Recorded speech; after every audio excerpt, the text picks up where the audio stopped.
Bale, nag-research kasi kami sa isa sa mga problemado na community sa Pilipinas or sa Luzon.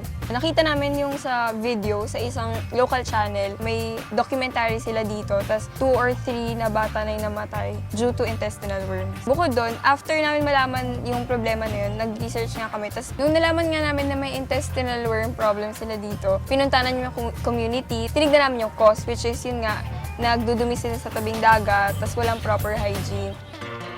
Ayun lang sa mga karanasan. Nung bago lang kami dito, hindi ganun kakapal yung basura. Kasi yung dagat, tabing dagat mo na pwede ka pang kumuha ng pagkain dyan, yung mga seafoods, pwede mo pang kainin. Ngayon hindi na. Dahil sa pagdami ng mga basura, dagdag pa ng pabrika galing sa EPSA, yung mga problema.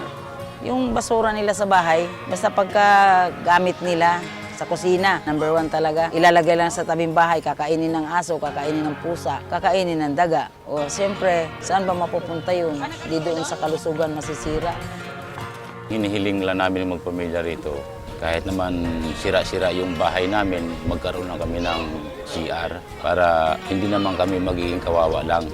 Kasi mga anak ko kung dumi-dumi, kung saan naabutan doon pupisto sa tabing dagat. Minsan kung maraming tao, papasok sa loob ng bahay, sa silong, magbabalot.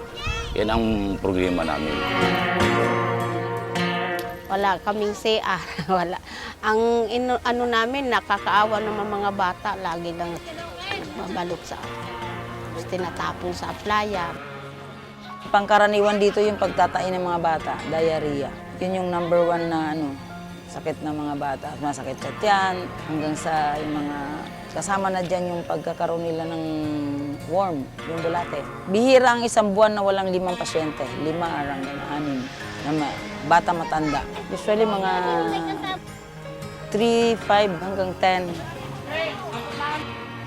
Based doon, naisip namin na magtayo ng public toilet kasi nung nag-visit kami, parang sinasabi ng mga tao na masyadong malayo yung public toilet. Tapos bukod doon yung sa sanitation, hindi nawawala talaga yung basura sa tabing dagat.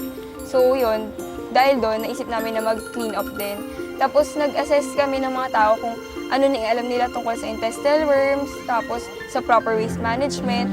Tapos may kakulangan pa talaga, so naisip din namin na mag-awareness seminar. Nung nagsimula kami, mga every week kami bumibisita.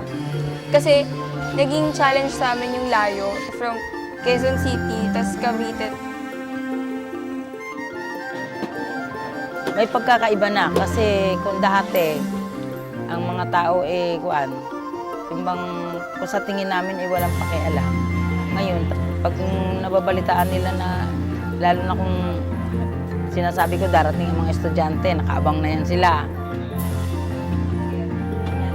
Maraming salamat na lang sa kanila nga kami ang napili nila na maanuhan ng project nila na CR.